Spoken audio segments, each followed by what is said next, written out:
Okay everybody, so here for the 25th Southwest Nationals, and how lucky am I, honestly. It's obviously what an honor it is, but how lucky am I to see Dave Kindig here from Bitchin Rides. If all of you gearheads are out there, this is what you want to see. Dave, such a pleasure to meet you. Well, right back at you. I hope everybody's doing well down there. Thank you so much. We're certainly having a great time here in Arizona.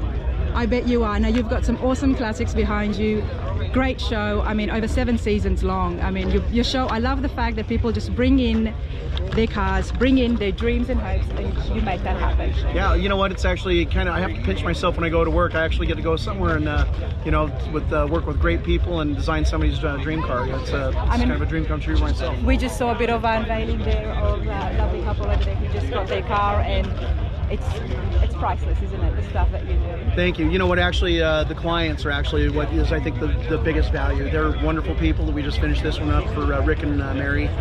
Number 7 is a beautiful color combination. We're very excited for them to see it today, and of course out in the beautiful blue skies in Arizona, the car just looks fantastic.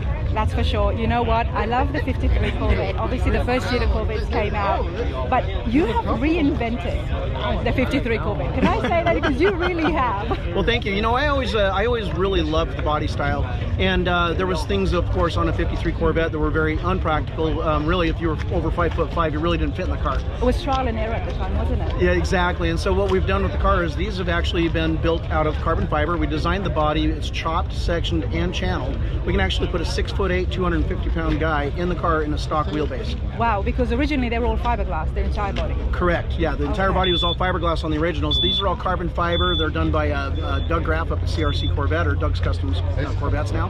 Wow. And the Roadster Shop builds our chassis, which are specific to our cars, which allows us to set the seats down 4 inches between the frame rails. Wow, I do appreciate that. And you guys would have seen yesterday when I was filming, I had to get inside the 66 Corvette because I've been inside the 61, and I was like, this is so short, I can't even see where I'm going.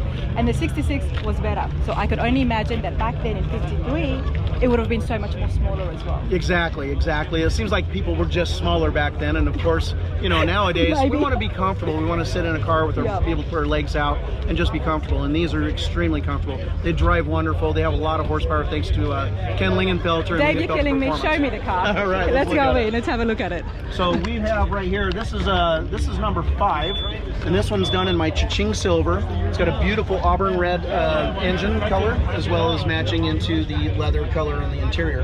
These are our standard wheels, if you want to call them standard. But what we've done on these ones is we painted the inside center and added just a little bit of black and a matte finish, which just gives it a beautiful look, nice and deep.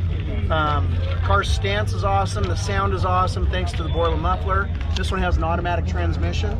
And of course the 652 horsepower Lingenfelter motor sounds wonderful through that muffler. I bet it does. I bet it does. The front end here, what have you done here? Is that so basically we make every piece of this car except for this frame right here. This is actually a reproduction, and then we modify it. So you can see the headlights, we actually 3D print the housing, and we have those vapor deposition chrome. We make the lenses with our friends over at EVOD. These are all CNC machined out of one big chunk of acrylic, and then they're coated with a silica overlay. We make the rings. This is all casted aluminum, same with the bumpers and the split in the center of the grille. And basically it just has a nice clean look to it.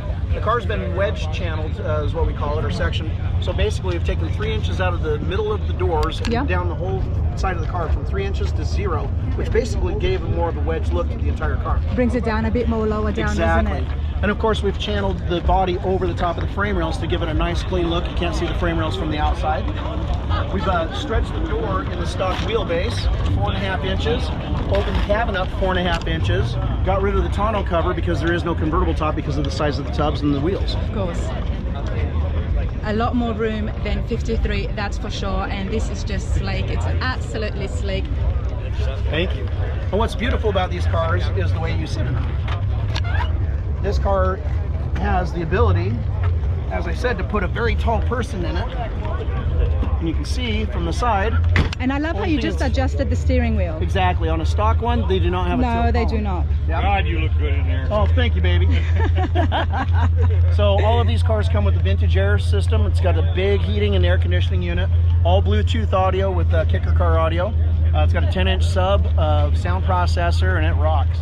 I bet it does. You know what? It's absolutely bitchin', as you would say, right? Absolutely. You're in the right neighborhood for that. Brilliant. And you know what? Which one is yours? Because I know you've got a 53. So mine is the red one, and it's all electric. It's all electric? Yep. We have to see it. Let's go check it out. We have to see it. Now, you've done the red and yellow? Yeah, so the red. Oh, sorry, the red and white? Yeah. Yeah. So this is number 2. This one is my car. This one right so here. basically, this one right here, if you look in the front, there is no engine. There's 2 motors in the rear. This is all powered by 301 power. Basically, those motors are what they use on the Formula E cars. There's 2 of those. This is 3,600 foot-pounds of torque, 800 volt, 60 kilowatts. It has 2 Cascadia controllers for the motors. And basically, this thing's going to rip. It's got torque vectoring as well, which means that I can actually do the same thing in the front. I'm going to add another gearbox and 2 more motors. It'll put us over 8,000 foot-pounds of torque. So all I'm on going to be electric. a terror next year on the autocross. I bet you would be. You've just taken the, the EV, the electric cars to a whole new level. Exactly. Look at this. So, and as you can see right here, there's the gear selector in there. Gauges are all one-off wheels. The idea behind this car was to have high torque, some good horsepower, and be able to put 2 sets of golf clubs in the front.